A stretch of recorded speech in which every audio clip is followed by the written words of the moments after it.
کہ ہماری امت کی جو اجتماعی بصیرت ہے، ہزاروں لاکھوں کی تعداد میں علماء ہیں، 14 صدیوں کا ایک تعامل ہے، اگر ان کے ہاں کوئی چیز متفق علیہ ہے، ان سب کا اس پر کنسنسس ہے، تو یہ ایک اتنی بڑی دلیل ہے اپنی ذات کے اندر۔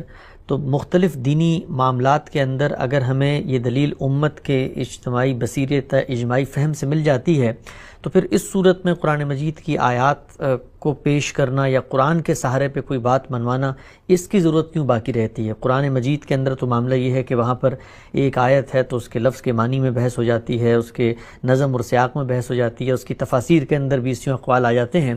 تو اگر اتنی بڑی اور مضبوط دلیل ہمارے سامنے موجود ہے کہ پوری امت ایک بات کہہ رہی ہے، تو پھر اس صورت میں قرآن کی آیات یا اس کے الفاظ پہ اصرار کی ضرورت کیوں باقی رہتی ہے؟ اس سے پہلے ایک ہم سے بھی بڑی امت رہی ہے، مسیحی اس وقت بھی ہم سے بڑی امت ہے، قرآن مجید کے نزول کے زمانے میں بھی ایک بڑی امت تھے، اس سے پہلے ان کی ایک بڑی سلطنت بھی قائم ہو چکی تھی، ان میں بہت اعلیٰ درجے کے سینٹ، متکلم، علماء پیدا ہو چکے تھے، تو پھر قرآن مجید کی ضرورت کیوں پڑی کہ وہ آ کے ان کے افکار پر تنقید کریں؟ ان کا اجماع جن حقیقتوں پر ہو گیا تھا، جن کو وہ حقیقت سمجھتے تھے، ذرا گن کے دیکھیے وہ کیا ہے۔ سیدنا مسیح علیہ السلام اللہ تعالیٰ کا جسدی ظہور اور اس طرح سے خدا کے بیٹے ہیں، ان کو صلیب دی گئی، اور اس صلیب در حقیقت آدم کے گناہ کا کفارہ تھی، اور اس کے نتیجے میں بنی آدم کے سب گناہوں کا بھی کفارہ ہو گیا۔ اب مسیح پر ایمان لانا کافی ہے، یعنی اچھا عمل نہیں بلکہ ایمان لانا ہی کافی، اچھا عمل بھی کرنا چاہیے، تاہم اگر ایمان لے آئے ہیں تو یہ نجات کا ذریعہ بن جائے گا۔ اللہ تعالیٰ کی شریعت بنی اسرائیل کے لیے تھی، اس کا مسیح کے پیروں سے کوئی تعلق نہیں ہے، وہ شریعت سے بے نیاز ہے، وہ کھانے پینے کی چیزوں میں سور کھائیں یا درندے کھائیں، نماز پڑھیں یا نہ پڑھیں، روزہ رکھیں نہ یا نہ رکھیں، یہ سب چیزیں جو ہے ان کی ثوابدید پر چھوڑ دی گئی ہیں، کسی چیز کے پابند نہیں ہیں۔ اس سب کچھ پہ اجماع ہو چکا تھا، اس کو پوری مسیحی ملت پیش کر رہی تھی۔ پھر اس کے بعد کی تاریخ دیکھ لیں، یعنی یہی مسیحی امت ہے جس کے اندر پروٹسٹنٹ تھے، جس کا ایک بہت بڑا حصہ آرتھوڈاکس مسیحیت ہے، وہ ہمیشہ سے ایک دوسرے کے ساتھ اختلافات بھی کرتے رہے، لیکن ان چیزوں کے اوپر آج بھی پوری طرح متفق ہے۔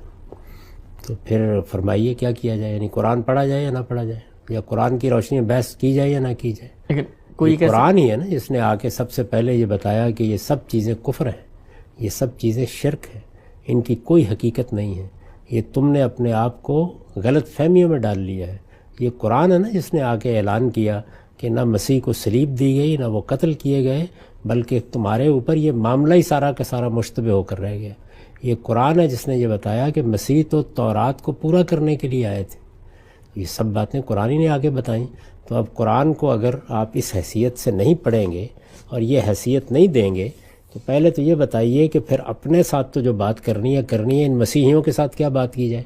وہ پلٹ کے یہ کیوں نہ کہیں کہ ہمارے ہاں تو ایک اجماعی روایت موجود ہے، ہمارے پوپ موجود ہیں، ہمارے سینٹ موجود ہیں، ہمارے علماء موجود ہیں، ہمارے متکلمین موجود ہیں، یہ جو کتاب تم پیش کر رہے ہو یہ کتاب تو لفظوں میں لکھی ہوئی ہے، اس میں تو بحث ہو جائے گی۔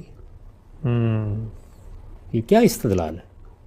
قرآن مجید نے خود اپنے بارے میں یہ بات واضح کر دی ہے کہ وہ حکم ہے، وہ آخری اتھارٹی ہے، وہ میزان ہے، وہ فیصلہ کرے گا حق و باطل کا، اور قیامت تک کے لیے اس کو یہ حیثیت دی گئی ہے۔ تو یہ قرآن کا اپنا بیان ہے، یہ حیثیت اس کو میں نے تو نہیں دی، بلکہ اللہ تعالیٰ نے یہ بتایا ہے کہ میری کتابیں نازل ہی اس لیے ہوئی ہیں تاکہ لیحکم بین الناس فی ما اختلفوا فیہ، تمہارے اختلافات کا فیصلہ کریں۔ اختلافات کا فیصلہ امت کے اجماع نہیں کرتے، علماء کی آراء نہیں کرتی، ان کا اتفاق نہیں کرتا، یہ پوری ملت، یعنی آپ دیکھیے تو صحیح، آپ سے 1 ارب کے قریب تعداد زیادہ ہے ان کی، اگر سب کو ملا لیں تو وہ یہ استدلال کیوں نہ کریں آپ کے مقابلے میں؟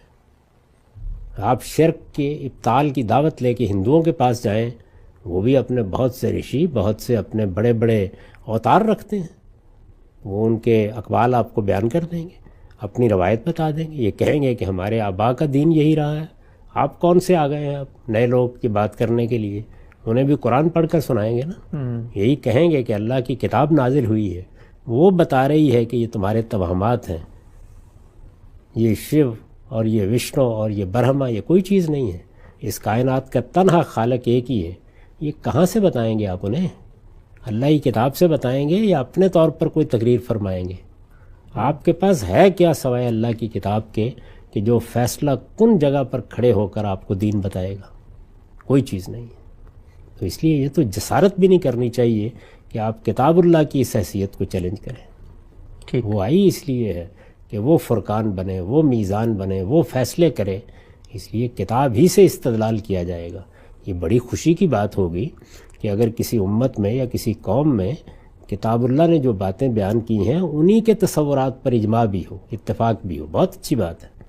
یعنی جو کچھ انجیل میں بیان کیا گیا ہے اگر مسیحیوں کے ہاں اسی پر اتفاق ہوتا تو بڑی بات تھی، لیکن اگر ایسا نہ ہو تو پھر انجیل فیصلہ کرے گی یا مسیحی فیصلہ کریں گے؟ اس لیے قرآن فیصلہ کرے گا۔ ٹھیک، لیکن عام صاحب یہ آپ اکثر فرماتے ہیں کہ قرآن مجید کے نزول سے پہلے ایک پوری مسیحی امت ہے اور ان کے ہاں کچھ اجماعی عقائد ہیں، مثلا تثلیث کا عقیدہ ہو، نسخ شریعت کا ہو یا کفارے کا ہو، تو قرآن نے آ کر ان کے اس اجماعی عقیدے کی نفی کر دی۔ تو اگر ان کے سامنے، اس اجماع کے سامنے قرآن فیصلہ کن ہے تو آج کے اجماع کے سامنے کیوں نہیں ہوگا؟ تو اس پہ سوال یہ ہے کہ وہ تو آخری پیغمبر کو نہیں مان رہے، وہ لوگ تو منحرف گروہ ہیں، خود خدا نے بتا دیا کہ اللہ نے ان کو یہودی نصرانی نہیں بنایا تھا، خود بنے۔ لیکن آج کے جو امت کا اجماع ہے یا علماء کا جو فہم ہے وہ تو رسول اللہ صلی اللہ علیہ وسلم کے ماننے والی امت ہے، مسلمان امت ہے۔ وہ ایک قوم جو شرک پر کھڑی ہو گئی اور یہ ایک قوم جو رسول اللہ کو مان رہی ہے، آخری دین کی آخری الہامی روایت پر کھڑی ہے، ان دونوں کو آپ کیسے کمپیئر کر سکتے ہیں؟ یعنی اس کو کیا سرخاب کے پر لگے ہیں؟ وہ بھی اللہ کے پیغمبروں کو ماننے والے ہیں، ان کی بھی بڑی غیر معمولی تاریخ ہے، وہ بھی حضرت موسیٰ کے اور اس کے بعد آنے والے سب نبیوں پر ایمان رکھتے تھے۔ حضرت مسیح کو انہوں نے مانا، حضرت مسیح خدا کے پیغمبر نہیں ہیں اور وہ ان کی نسبت نہیں رکھتے۔ تو میرے بھائی بات یہ ہے کہ یہ آپ کے لیے اور قانون ہوگا اور ان کے لیے اور قانون ہوگا۔ اللہ تعالیٰ نے قرآن مجید میں اس سوال کا جواب دیا ہے یہ کہہ کے کہ میرے پیغمبر تو انذار کرتے ہیں، بشارت دیتے ہیں، لیکن کتابیں فیصلہ کن ہوتی ہیں، تو ان کے لیے بھی انجیل ہی فیصلہ کن ہے۔ ذرا سورہ مائدہ کو پڑھیے، اس میں یہ کہا گیا ہے کہ اللہ نے جو کچھ انجیل میں نازل کیا ہے اہل انجیل کو اسی کے مطابق فیصلے کرنے ہیں۔ اللہ نے جو تورات کو نازل کیا ہے اہل تورات کو اسی کے مطابق فیصلے کرنے ہیں۔ وَلْيَحْكُمْ أَهْلُ الْإِنْجِيلِ بِمَا أُنزِلَ إِلَيْهِمْ۔ تو یہ تو خدا نے چھوڑی ہی نہیں کوئی گنجائش اس بات کو بیان کرنے میں کہ میری کتاب ہے جو تمہارے اوپر حکومت کرے گی۔ باقی ہر چیز کی اپنی اہمیت ہے اور وہ کتاب کے بعد ہے، کتاب سے بالا تر کوئی چیز نہیں ہو سکتی۔ ٹھیک، بڑی اچھی بات ہے کہ اچھی چیزوں پر اجماع ہو، بہت اچھی بات ہے کہ سارے علماء ایک اچھی بات بیان کریں، یہ بھی بہت اچھی بات ہے کہ ہمارے پاس ایک بڑا ذخیرہ رسالت مآب صلی اللہ علیہ وسلم کی زبانی روایات کا ہے جس میں بہت سی چیزوں کی وضاحت ہو جاتی ہے، توضیح ہو جاتی ہے اور بہت سے تاریخی معاملات ہمارے علم میں آ جاتے ہیں، لیکن یہ سب کچھ کتاب اللہ کے تحت ہے، یعنی کتاب اللہ سے بالاتر کیوں ہو جائے گا؟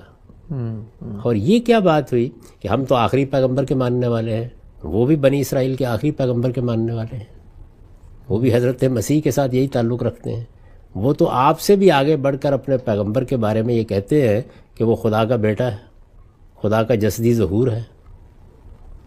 اس کے بعد تو وہ بہت سے اور دلائل آپ کے سامنے پیش کر دیں گے، وہ کہیں گے ہمارے پیغمبر تو بن باپ کے پیدا ہوئے ہیں، وہ تو مردوں کو زندہ کر دیتے تھے۔ یہ کیا چیز ہے؟